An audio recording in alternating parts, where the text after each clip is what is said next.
Oh yeah.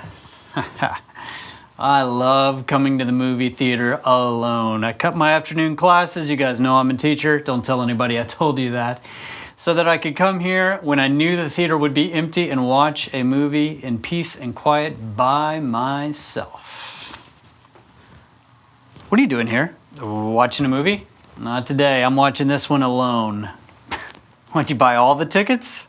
Can you guys be quiet? I'm trying to watch a movie. Well, I guess I'll be watching this one with many of my friends. Way too many. It's WordUp, the vocab show, starring Dwane Thomas. WordUp teaches you the Latin and Greek roots of countless English words. Use them to amaze your friends and family members. Now sit back and enjoy the show. Did you see that guy? Middle of the day, hanging out with his friends in the theater. Lazy. Wish I could do that. It'd be nice to just hang out and watch movies in the middle of the day. Not that theater though. It's filled with ugly people. Did you notice that? Don't tell them I said that. Hey, welcome to WordUp, the vocab show. In this episode, you're going to be learning English words that come from the classical words for many. Let's go right now over to our Greek expert, not the Greek expert. Let's let the Latin guy go first. Sorry about that mistake. Hey everyone, the Latin word multus means many, and guess what? From multus we get many English words. Let's jump in and learn them now. The first one is multitude. A multitude is a large number of things or a large number of people. If you're familiar at all with the New Testament, you know that Christ was often speaking to the multitudes. Who was he talking to? He was speaking to a large number of people, a multitude. Multifaceted. The faceted part of this word comes from the same Latin word that gives us the word face. So something multifaceted has many faces, many sides, or many aspects. A diamond, for example, is multifaceted, right? It's got all those sides, it's got all those faces. Your friend, however, could be multifaceted. That does not mean that your friend has a lot of faces. It means that she has a lot of aspects, she has a lot of sides. She's a voracious reader, she knows how to play the violin, she's a snow skier, she's a marathon runner, she's a paratrooper, she's a spy, she knows how to cross stitch, and that one, my friends, is impressive. Check this word out, multipartite. Multipartite comes from multus, which means many, and partire, which means to divide. So something multipartite is divided into many. You'll hear this word when referring to computer virus. A multipartite computer virus might invade your computer. That's bad news because this virus is made up of many parts and it comes into your computer and attacks in many ways. You don't want one. Multipartite means to divide into many, right? So that makes me think of pizza. I've got a tip for you guys. Don't cut a pizza into 16 pieces. Don't cut it into 8 pieces. You can't eat that many. When you get a pizza, just cut it in half. You can eat 2 pieces. That's a whole lot better than eating 8 pieces. You're a pig if you eat 8 pieces. Multifarious. This means various or diverse. New York City is probably the most famous multifarious city in the world. They say you can go there and encounter almost any people group and almost any language. Multilateral. Latus in Latin means side, so something that is multilateral is many-sided. But you know what? We usually use this word when we're talking about talks between nations involving usually 3 or more nations. So they might have multilateral talks, peace talks, multilateral disarmament talks, multilateral economic talks. Sometimes it might end up in a multilateral treaty. Multilingual, we talked about this when we were talking about New York. Someone who speaks many languages could go into a multifarious city like New York and communicate with different people groups from different parts of the world, because someone who is multilingual can speak many languages. That lingual part of the word comes from lingua, which means language or tongue in Latin. Multiloquent. Multiloquent comes from 2 Latin words, multus, which you know, and loquor, which means to speak or to talk. So someone who is multiloquent is chatty. They talk a lot. They're talkative. Your little brother at the kitchen table is multiloquent. He won't stop talking about his day, and you just need him to be quiet for a little bit so you can ask to borrow the car. But because he's so multiloquent, The opportunity passes and your friends leave without you. Sad story.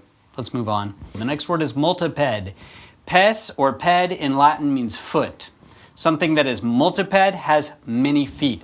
Sometimes I turn around and look at the screen behind me. Not today. I'm not looking back there because my guess is they put a picture of a multiped creature up and I'm afraid it might be a spider and I can't stand spiders, so I'm not looking back at that multiped creature. The next word is multiplicity. Multiplicity means a lot of things.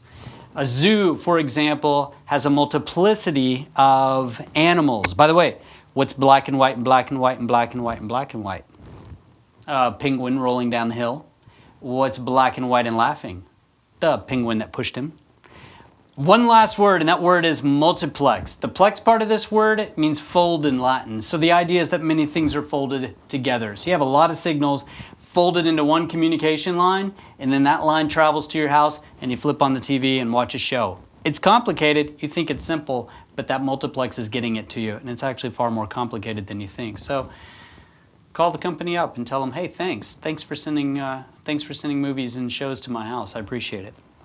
If you don't have that cord coming into your house, maybe you'll have to go to a multiplex. A multiplex is another name for a cinema or a group of theaters gathered in one building. So if you have a Cinema 20 in your town, for example, that's a multiplex. There's a lot of screens, a lot of movies playing in that one building, which reminds me, I haven't seen a movie in a while. You want to go see a movie? Yeah, actually, that sounds good. Let's see what's playing. And while I look, why don't you guys hang out with my Greek friend over here? Hey guys, the Greek word poly means much or many, and it gives us many English words. Let's take a look at a bunch of them. The first one is polygon. A polygon is a closed shape with many sides and angles. That gon part of the word comes from the Greek word gonos, which means angle. You've seen polygons before. Pentagons are polygons. Stop signs are polygons. They're octagons. They have 8 sides. Oregon's not a polygon. The next word is polymer. A polymer is a chemistry word, and it refers to a substance created by a large number of molecules. You combine them together to create a new substance. Meros in this word means part. So polymer, many parts. In our world, there's a substance you deal with every day that's a polymer. That's plastic. It's all around you. The next word is polynomial.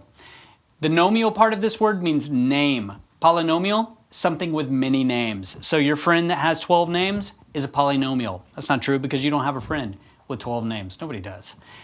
Equations in math are polynomials. They have many names, really many terms. You can't figure out an equation without breaking down all the terms and figuring out all the different pieces and parts and putting them together.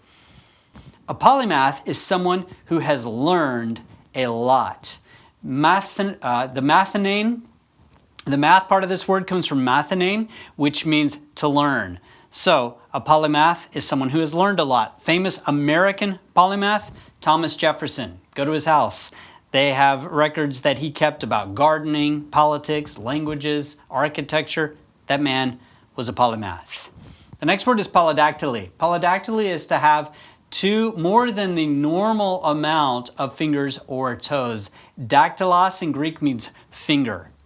So if someone has more than the normal amount, they're suffering from polydactyly. By the way, if you have 6 fingers on your right hand, someone's looking for you.